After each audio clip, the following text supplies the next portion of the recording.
अमागी media labs नाम की सास कंपनी ने अपने इनिशियल पब्लिक ऑफरिंग के लिए रेड हेरिंग प्रोस्पेक्टस फाइल कर दिया है। प्राइस बैंड रखा गया है 343 रुपये से 361 रुपये प्रति शेयर और पब्लिक ऑफर 13 जनवरी से खुलेगा। कंपनी करीब 1788.62 करोड़ रुपये रेज करना चाहती है। फाइनेंशियल ईयर 26 के हाफ ईयर में रेवेन्यू रहा 705 करोड़ रुपये, मतलब 34.5% की ग्रोथ, और प्रॉफिट हुआ 6.5 करोड़ रुपये का। पिछले साल इसी समय 66 करोड़ का लॉस था, तो ये वही बात हो गई, पहले बारिश में भीग रहे थे, अब छाता मिल गया है। EBITDA मार्जिन अभी भी -0.57% है। कंपनी ₹1 कमाने के लिए ₹1.02 खर्च कर रही है, मतलब अभी भी EMI चल रही है। रेज़पे, जो डिजिटल पेमेंट्स की दुनिया का बहुत जाना पहचाना नाम है, उसने भी IPO की तैयारी शुरू कर दी है। कंपनी फ्रेश कैपिटल के जरिए करीब 4,500 करोड़ रुपये रेज कर सकती है। फाइनेंशियल ईयर 25 में रेवेन्यू रहा 3,783 करोड़ रुपये और लॉस हुआ, लेकिन ये लॉस ज़्यादातर one time employee stock ownership plan expense की वजह से था। मतलब रेगुलर खर्च नहीं, बस एक बार की शॉपिंग थी, जैसे शादी में एक दिन ज़्यादा खर्च हो जाता है। सिड्स फार्म, जो डेयरी ब्रांड है, उसने फाइनेंशियल ईयर 25 में 168 करोड़ रुपये का रेवेन्यू रिपोर्ट किया, ग्रोथ रही 37.7%। लॉस हुआ 27 करोड़ रुपये का, और ये लॉस पिछले साल से 157.1% ज़्यादा है। EBITDA मार्जिन -14.58% है। कंपनी ₹1 कमाने के लिए ₹1.17 खर्च कर रही है। यानी दूध तो ताज़ा है, लेकिन गाय अभी महंगी पड़ रही है। इकोजेन, जो सोलर पावर कोल्ड चेन और इरिगेशन सॉल्यूशंस बनाती है, उसने फाइनेंशियल ईयर 25 में 1,150 करोड़ रुपये का रेवेन्यू बताया और ग्रोथ रही तगड़ी 151.1%। प्रॉफिट रहा 95 करोड़ रुपये का, जो पिछले साल से 375% ज़्यादा है।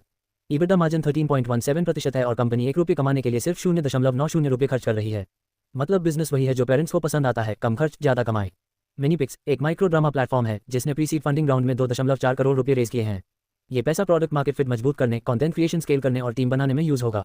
यानी पहले रील्स, फिर फील्स, फिर बिल्स। मल्टीबैग आर्टिफिशियल इंटेलिजेंस, जो एक AI native equity research platform है, उसने प्री सीड फंडिंग राउंड में 1.5 करोड़ रुपये रेज किए हैं।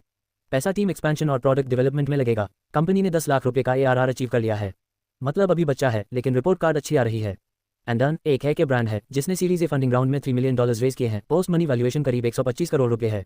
पैसा research and development, team expansion और सैलून नेटवर्क बढ़ाने में यूज होगा।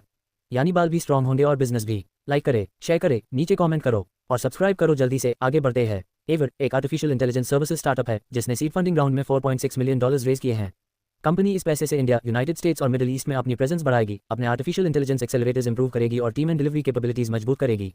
फ्यूचर हेल्थ एक हेल्थ केयर टेक्नोलॉजी कंपनी है जिसने 104 करोड़ रुपये रेज किए हैं। ये पैसा वर्टिगो की डायग्नोसिस और ट्रीटमेंट को ज़्यादा लोगों तक पहुंचाने में यूज होगा।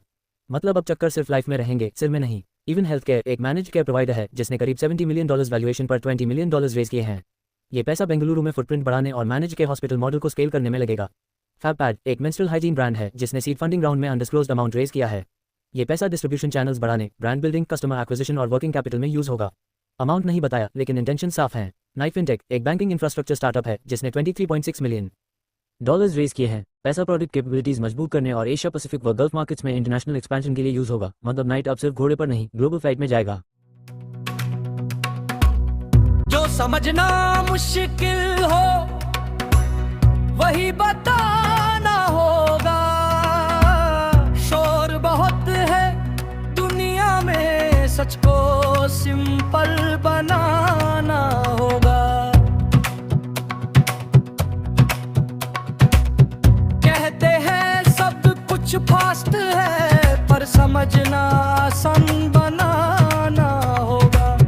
बोलते हैं सब कंफ्यूजिंग है, पर साफ तो वक्त बनाना होगा। ये वक्त है, ये वक्त है, ये वक्त है, ये वक्त है, ये वक्त है जो खास है,